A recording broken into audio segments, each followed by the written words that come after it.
Welcome to super fast English academy. दोस्तों, इससे पहले मैं ऑलरेडी ये 17 क्वेश्चंस करवा चुका हूं और एक एक क्वेश्चंस को मैंने बताया। देखिए, इसमें आपको एंटोनिम्स, सिनोनिम्स और पूरे देखो सेंटेंस को कैसे एक सही यानी एरर को फाइंड करना, ये सारे क्वेश्चंस मैंने आपको बता दिए। ठीक है, तो एक बार ऐसा करते हैं कि चलो वो लास्ट में एक बार ना इन सब का रिकैप मार देंगे, तो एक बार रिवीजन भी हो जाएगा। यदि आपने इससे पहले 21 पार्ट यदि नहीं देखा है तो भैया वो देख लीजिएगा, यदि आप सीरियस तैयारी कर रहे हैं तो। यदि आप सीरियस नहीं है तो कोई बात नहीं, फिर तो जहां से उठाओ वहीं से चल दो। अब ये समझ लेना है कि आपको इडियम्स एंड फ्रेजेस हैं जो कि बेस्ट हैं। ये है देखो, a hard nut to crack, ये समझ लेना है, a hard nut to crack. एक बात तो एक नट है, नट बोल्ट देखे ना। अब यार आप एक नट को यदि आप तोड़ोगे, क्रैक करोगे, तो बताओ ये जो प्रॉब्लम है वो कितनी है, बहुत डिफिकल्ट है ना। बोलो है कि नहीं है, डिफिकल्ट है ना। तो a hard nut to crack का मतलब होता है अ डिफिकल्ट प्रॉब्लम। ठीक है ना। किसी ने बोला कि भाई ये नट बोल्ट है और ऐसा करो इन्हें आप क्रैक कर दो, चटकाए दो, तो ये क्या हो जाएगा, ये तो गलत हो जाएगा ना। तो गलत हो जाएगा, तो बेसिकली ये कैसी प्रॉब्लम है, डिफिकल्ट प्रॉब्लम है, कठिन समस्या है। आगे देखिएगा, हैंड एंड ग्लव, ये समझ लेना अच्छा है। देखो, हैंड एंड ग्लव का मतलब होता है वेरी इंटीमेट। देखो, वेरी इंटीमेट का मतलब होता है एकदम से क्या ना, चोली दामन का साथ होना, बहुत हैंड एंड ग्लव। सर जी इसे कैसे याद करेंगे, देखो हो जाएगा, चिंता मत करो। देखो, आपके जो हाथ हैं, ठीक है, हाथ हैं और ये देखो ये ग्लव है, तो पूरे ग्लव के अंदर है। तो ये देखो ग्लव जो है आपके हाथ को टच करता है, आपके हाथ इस ग्लव को टच करते हैं। इसका मतलब यही हो गया ना कि इनके बीच जो रिलेशन है वो कितना एकदम चिपका चिपकी का है। तो ये हो जाएगा वेरी इंटीमेट। वेरी इंटीमेट का मतलब बहुत अच्छा, एक दूसरे में जो रिलेशन होता है उसे बोलते हैं वेरी इंटीमेट। ठीक है, आगे देखिएगा। आगे लेम एक्सक्यूज, ये देखो एक दो बार जब पढ़ेंगे पढ़ाएंगे तो वो बार बार बोलने से ना वो सारा याद हो जाता है। ए लेम एक्सक्यूज का मतलब होता है अनसेटिस्फैक्टरी एक्सप्लेनेशन, बेकार का बहाना। सर जी ऐसे कैसे, देखो एक बात याद रखना, अलेम एक्सक्यूज ऐसा बहाना जो बिल्कुल लेम है, जो बिल्कुल लंगड़ा है, जो बिल्कुल सही नहीं लग रहा है। समझ में आया नहीं आया। अब सर जी समझाओ कैसे। जैसे मान लीजिए आप अपनी कोचिंग में जा रहे हैं, ठीक है ना, आप अपनी कोचिंग में जा रहे हैं और आपने बोला सर देखिए मेरी ना शर्ट में ना जो मेरा बटन है वो टूट गया है, इसलिए मैं लेट हो गया। यार अब बटन का टूटना और इधर लेट होना, इन दोनों में कोई रिलेशन नहीं है। तो ये जो आप बहाना बना रहे हैं कि सर मेरा जो शर्ट का बटन है वो टूट गया इसलिए मैं लेट हो गया, ये तो गलत बात है। बोलो यस और नो, गलत बात है ना। तो बस वही हो गया कि अ लेम एक्सक्यूज का मतलब अनसेटिस्फैक्टरी, जो आपको संतुष्ट ना करे, ऐसी बहाना, ऐसा एक्सप्लेनेशन, उसे बोलते हैं अ लेम एक्सक्यूज। ठीक है, आगे देखो। बाकी मैं कोशिश करता हूँ पूरा समझाने के लिए, बाकी अगर इधर उधर थोड़ा सा लैंग्वेज में इधर उधर हो जाए तो भाई सॉरी यार, बाकी कोशिश तो पूरा होता है ना। लंगड़ा बहाना। और देखो एटा लॉस का मतलब समझो, ये पूछा गया है। एटा लॉस का मतलब होता है अनेबल। अनेबल का मतलब होता है जो अयोग्य हो। ठीक है, तो एटा लॉस का मतलब क्या हो गया, अनेबल। अच्छा एक चीज और देखो, ये थोड़ा पूछा गया है। अनेबल के बाद यदि आपको कभी भी कोई वर्ब लगानी है तो वो हमेशा टू प्लस वर्ब की फर्स्ट फॉर्म के साथ आती है। अनेबल बोले तो इसका, अनेबल का मतलब होता है नॉट एबल। क्या होता है, नॉट एबल। तो चाहे एबल हो चाहे अनेबल हो, इसके बाद यदि वर्ब आएगा तो वो टू से जुड़ेगा। ठीक है, जीरंड नहीं आएगा, बस ये याद रखना। इन ब्लैक एंड व्हाइट, अब आपको ये समझना है, इन ब्लैक एंड व्हाइट का मतलब होता है कि इन राइटिंग, लिखित रूप में, इन राइटिंग, ये इसका एकदम इडियम्स एंड फ्रेजेस है, याद कर लेना।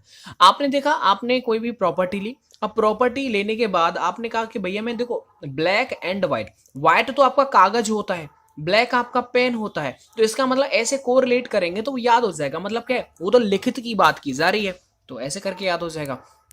चिंता मत करो, सारे हो जाएंगे। चलो एक बार मैं फटाफट से रिकैप करवा देता हूं। अगर आप किसी नट बोल्ट को क्रैक करोगे, चटकाओगे, तो ये हो जाएगा क्या, डिफिकल्ट है ना, तो ये डिफिकल्ट प्रॉब्लम हो जाएगा। हैंड एंड ग्लव, देखो अभी मैंने बताया था हाथ और ग्लव ये दोनों के बीच में क्या है, वेरी इंटीमेट है, तो ये वेरी इंटीमेट इंटीमेट हो जाएगा।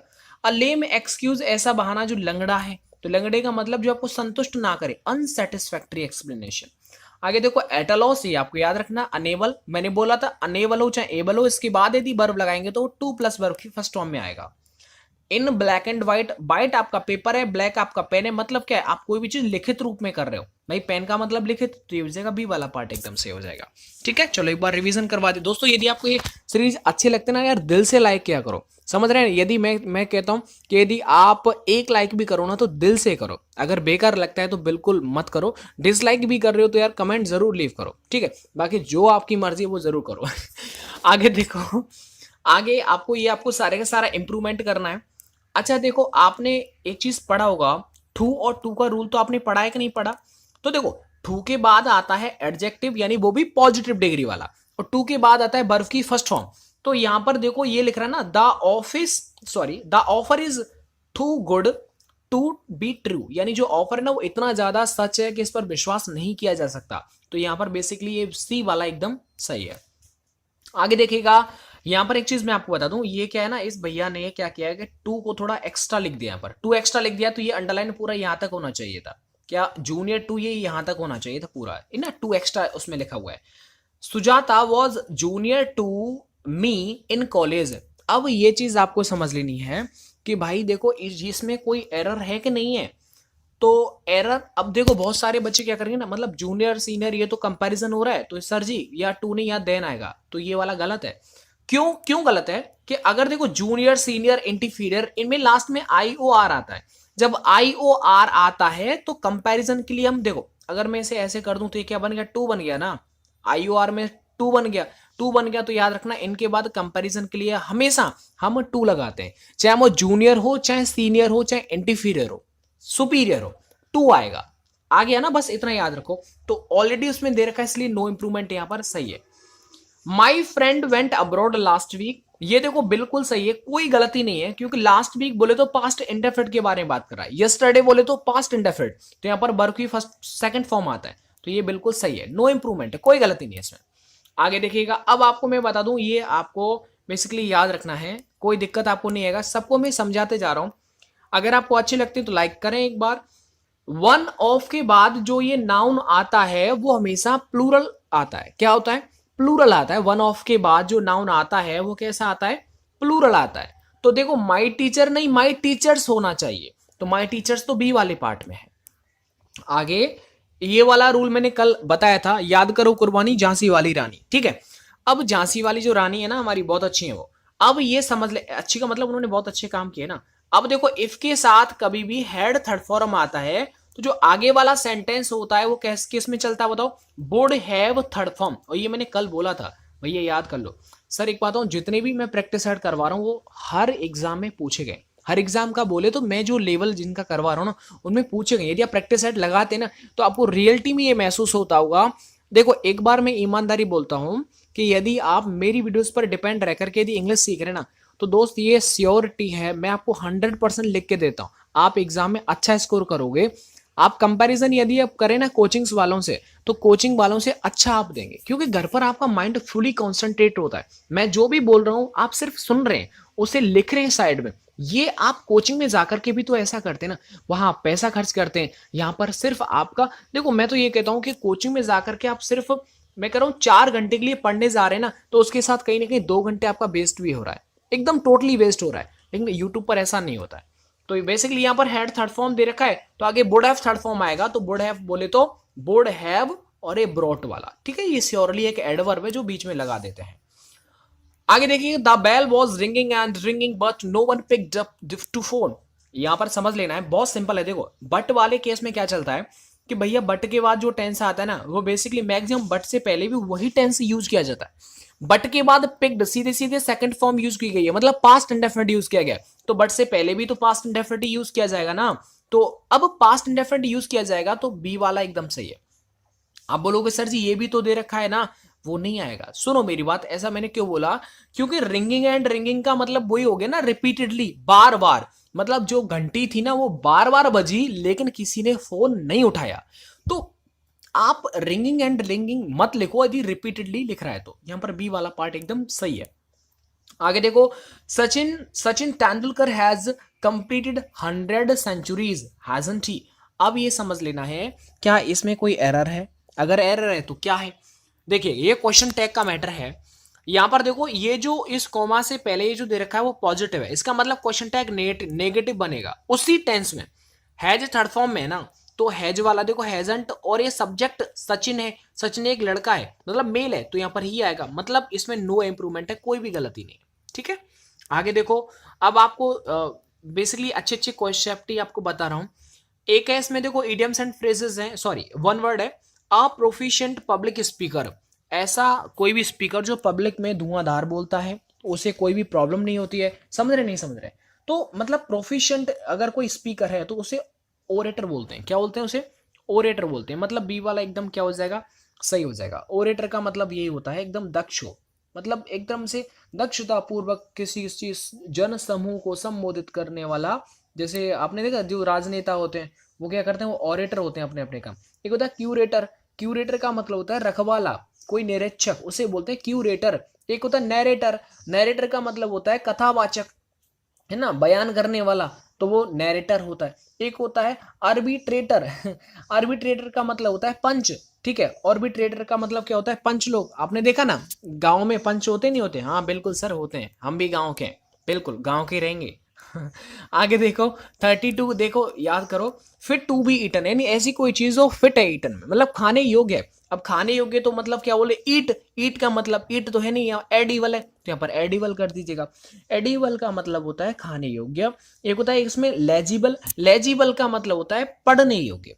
क्या लेजिबल का बोले तो पढ़ने योग्य, ठीक है। एलिजिबल नहीं, जो जिसे पर नहीं पढ़ा जा सके। एक होता है इसमें क्रेडिबल, क्रेडिबल का मतलब विश्वास करने योग्य। इनक्रेडिबल जिस पर विश्वास न किया सके, अविश्वसनीय।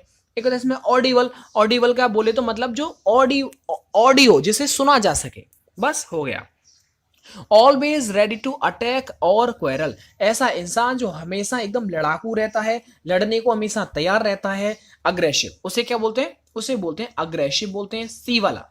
उम्मीद है आप में से कोई नहीं रहेगा, क्योंकि मैक्सिमम एयरफोर्स और नेवी के स्टूडेंट काफी मतलब बहुत सीरियस रहते हैं पढ़ाई लिखाई के प्रति। उनकी एज भी ज्यादा लंबी चौड़ी नहीं होती है ना, इसलिए वो लड़ाई झगड़े से काफी दूर रहते हैं। तो अग्रेसिव नहीं मैं बोल सकता। अच्छा, एक्चुअली वो काफी लीनेंट होते हैं। एक होता है इसमें क्रिएटिव, क्रिएटिव का मतलब वही रचनात्मक। एक होता है इसमें इम्पेशेंट, इम्पेशेंट का मतलब, इम्पेशेंस का मतलब जिसके अंदर धैर्य ही नहीं हो।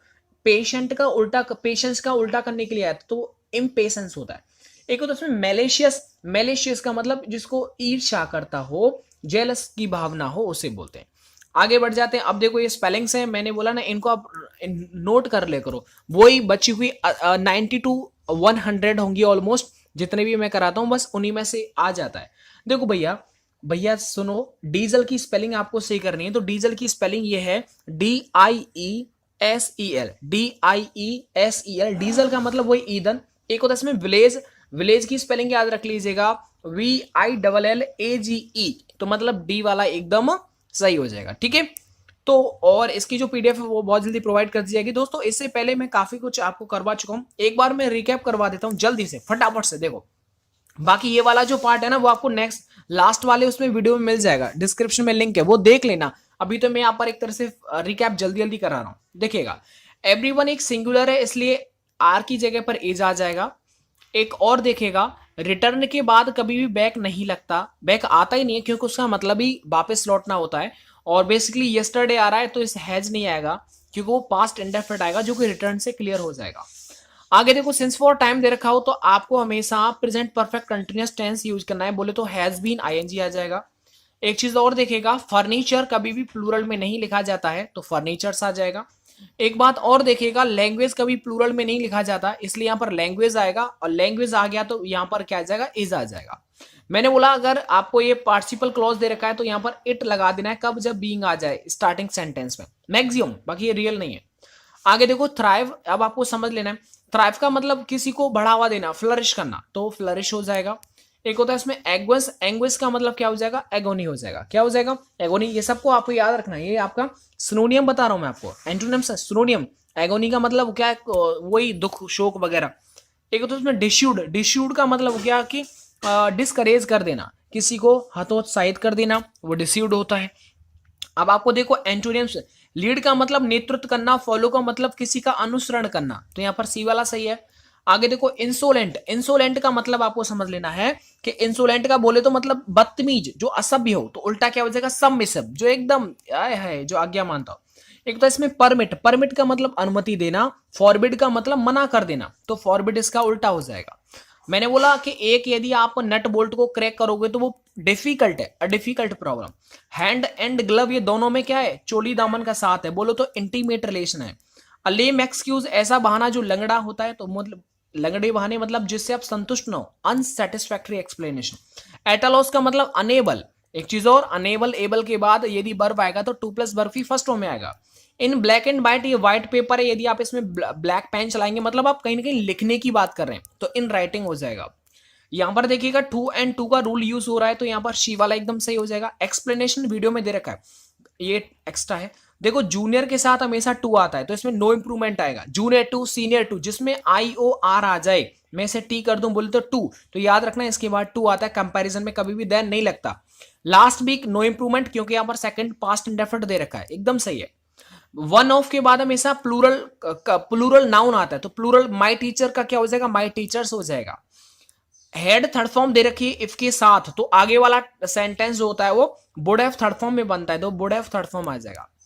आगे देखिएगा द बेल। अब यहां पर देखो बट के बाद जो टेंस यूज होता है मैक्सिमम वही उससे पहले यूज होता है। ये पास्ट इंडेफिनिट है, तो यहां पर ही पास्ट इंडेफिनिट हो गया, इसलिए रिंगिंग एंड रिंगिंग को बोलते हैं रिपीटेडली, तो यहां पर रैंग हो जाएगा। आगे देखो ये बिल्कुल सही है, क्वेश्चन टैग इसमें कोई भी एरर नहीं है। तो दोस्तों देखो मैंने यहाँ पर एक बार आपको रिवीजन भी करवा दिया। यदि आपको रिवीजन अच्छा लगा है तो एक बार आप कमेंट करके जरूर बता देना कि सर जी हमें आप हर वीडियो का रिवीजन भी करवा दिया करो, ताकि आपको एक बार दोबारा से रिकैप हो जाए। दोस्तों मुझे सपोर्ट और प्यार करने के लिए आप सभी का बहुत बहुत धन्यवाद।